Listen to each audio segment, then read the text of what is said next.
Hello everyone, welcome to Experience Panama Expo. My name is Diwik De Valiente. I'm in charge of Sustainability Affairs at the Ministry of Tourism in Panama. Today with me is Mr. Brian Mullis. Mr. Brian is a destination management development and marketing specialist who is passionate about community-led conservation and regenerative tourism. From April 2018 to 2020, he was the director of the Guyana Tourism Authority, in which time the country became globally recognized as a leading sustainable destination. Prior to leading the Guyana Tourism Authority, he founded and led Sustainable Travel International for 14 years, leading initiatives and delivering innovative solutions within governmental agencies and multinational companies, and also with community leaders in more than 70 countries. Brian has a unique ability to foster multi-stakeholder collaboration, and in the past, he has worked in Panama to establish different criteria and standards for the development of ecotourism in conjunction with the Ministry of Environment and the Ministry of Tourism. Brian, welcome. Your support in the last couple of months has been a key in order to develop a set of criteria for choosing the communities that we will be working with.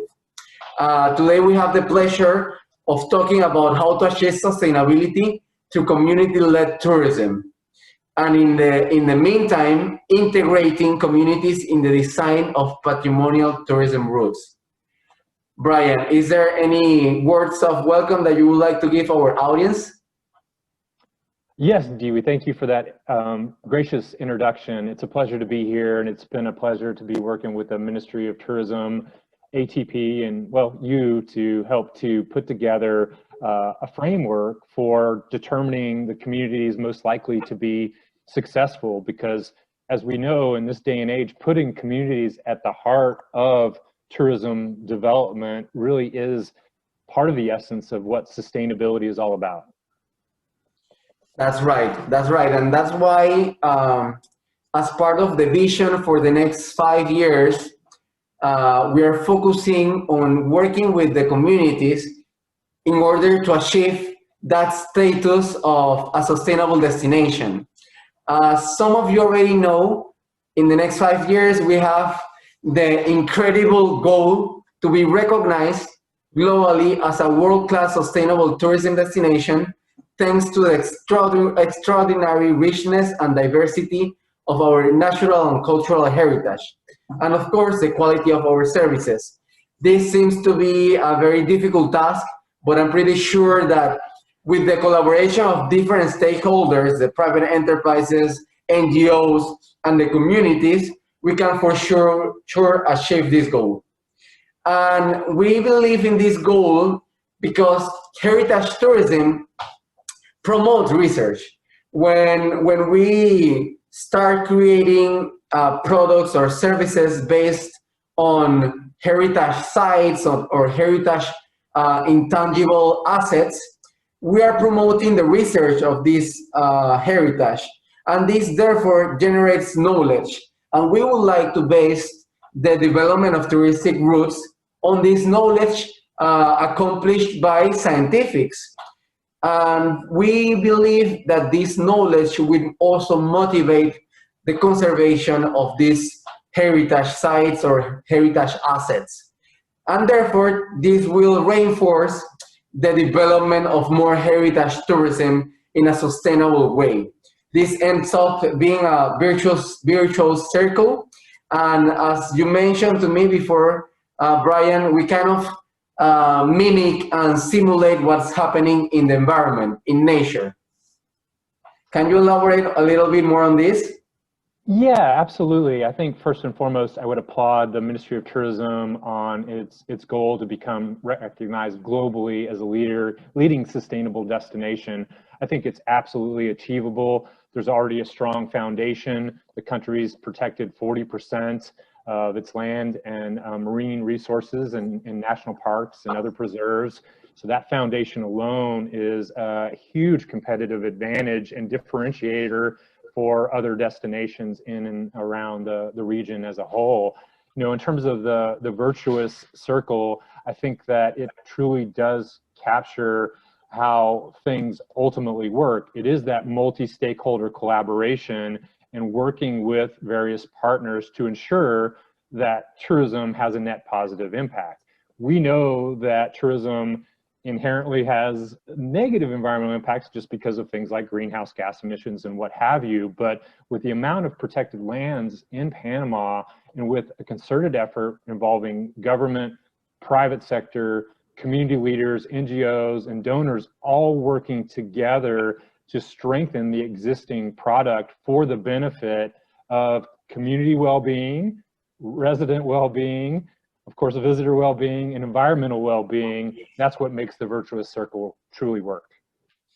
That's right. And then with the support of all these stakeholders in the last couple of months, we have been developing some heritage routes based on our cultural heritage, the green heritage, and the blue heritage. Everything also supported and in conjunction with the UNESCO World Heritage Sites. And we also expect that the routes and the communities and destinations that we work with can develop the recognition of UNESCO in some of their assets or their practices. And why we want to do this? Because we believe on a knowledge economy that will take tourism to the next level. So we don't want to promote only Panama as a sun and beach destination. We want to promote Panama as sun, beach, and something else, a plus. In this case, it can be the visit to a museum or visiting specific communities that are working on projects to support the conservation of the ecosystems. We have several examples of projects led by communities to protect mangroves or to reforestate or to bring back green scenery around their communities. And those are the projects we want to focus on. And why? Because we are integrating local communities specifically in the design of tourism routes based on Panama's natural and cultural heritage. And this is something that has never been done before. And it has been, before the approach that the government took mostly was presenting something to the communities that was already created. And this represented a lot of challenges because then the communities couldn't integrate in their lifestyle, in their normal, in their daily living, the projects that the government were trying to propose, because it wasn't part, or they were not part of the projects from the beginning. And for this, we have developed this set of criteria. And the first one specifically is free and informed prior consultation. The touristic routes that we are creating have been informed and created together with several public and private institutions focused on topics of conservation, but also with the communities. The minister has been meeting with the indigenous leaders and the leaders of the Afro-cultural communities to present the idea and to get their feedback on how this should be done. The second criteria that we chose was Plan Colmena, which is a central government plan, and it identified the 300 most needed communities in Panama, the 300 most needed communities in terms of economy and social and economic problems. With these communities, we are working very close to bring training in specific topic related to tourism, to bring opportunities for them to have maybe internet in the places that have no digital connection. And we're also working with the rest of the public institutions in order to find solutions for the specific needs that each of the communities we're going to work with have.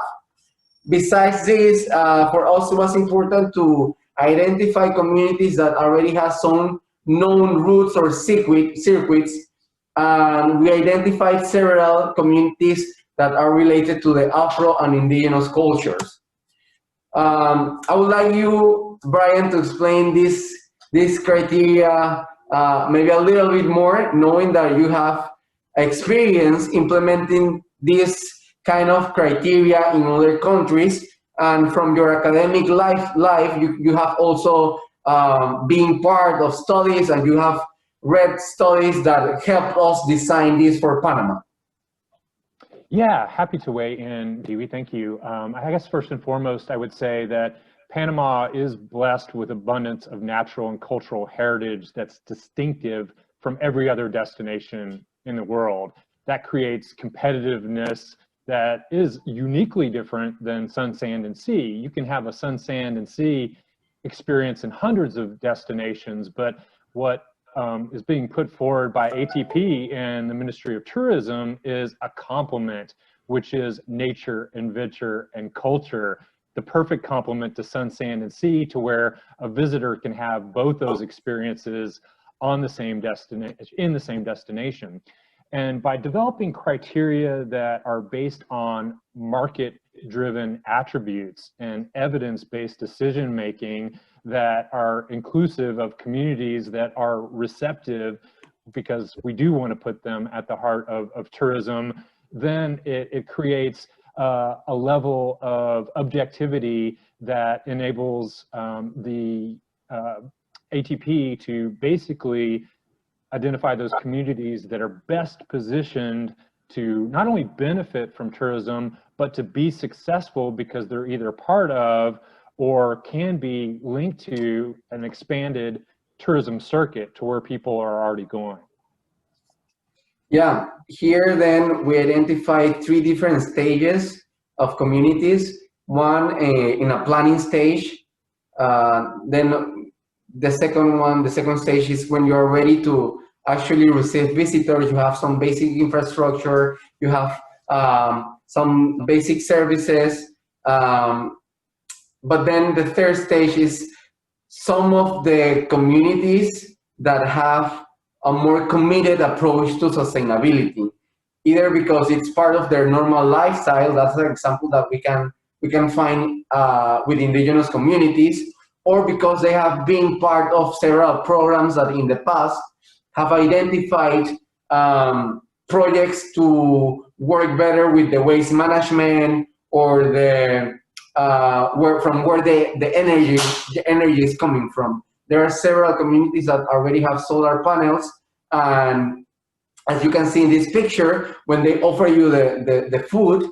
they do it in the most sustainable way with banana leaves wrap.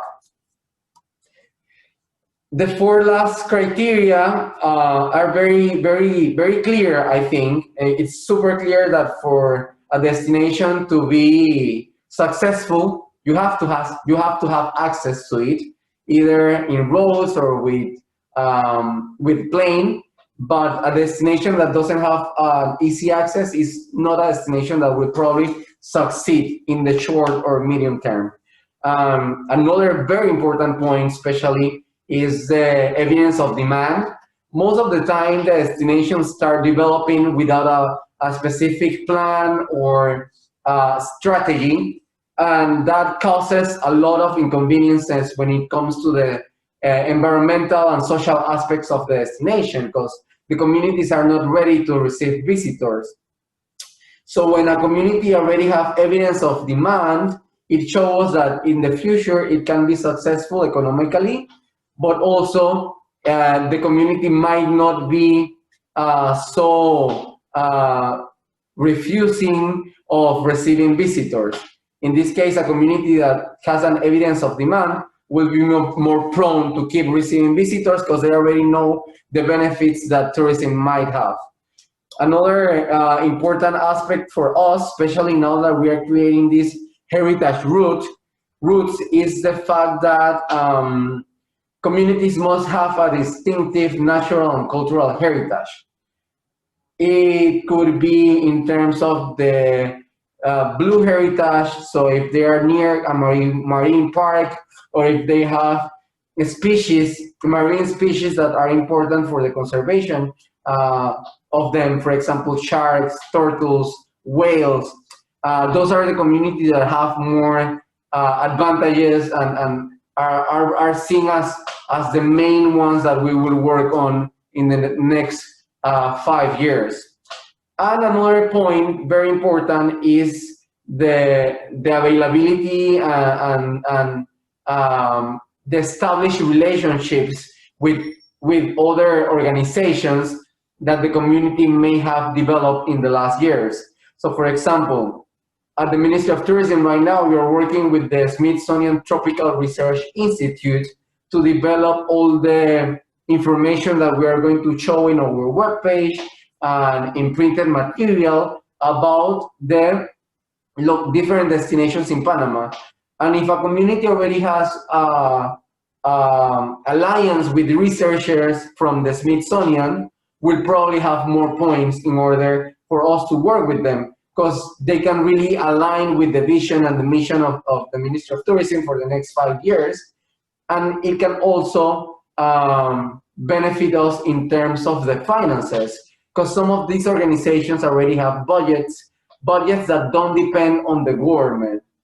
And most of the time in the past, when the government has tried to work with communities, one of the main causes for not continuing the relationship with the communities is the lack of budgets. So if we can create strategic alliances with international organizations or international funds to work with the communities, this will give us an extra kick in order to be successful in the short and the medium term. Is there anything else you would like to ask to add at this point? Yeah, thank you, Dewey. I think what's interesting about these 4 criteria is that they're all market-based. So, market access in terms of being able to access the location in general. Evidence of market demand. Where are people going now? What are they doing when they get there? Where are they going when they leave? And what's their primary motivation for visitation? Once you know how those circuits and people flow through the destination, it's much easier to link them into new destinations that they haven't been to, or ones that aren't getting the amount of traffic that they know could be possible. And then the distinct natural and cultural heritage, as Dewey mentioned, that's really what's going to attract them to come there. And the stronger that is, then the more likely that you can create that diversity of product to attract the different markets that represent your strategic visitor flows. And then the last point I would make is on the strategic partnerships. As Dewey mentioned, it's not only your international donors and development assistance institutions, as well as your nonprofit partners like Smithsonian, but critically your tourism private sector, because ultimately you have to have that market connectivity. A community could have the best natural and cultural heritage assets, but if there's not a private sector partner or another partner that wants to work with them to help to bring that product to market, it will reduce the likelihood of being success. So I think all this really ties into the points that Dewey and I were making earlier, that this is an evidence-based approach to help to identify those communities that are most likely to be successful, that when those communities get up and running, then more communities can be included into the mix.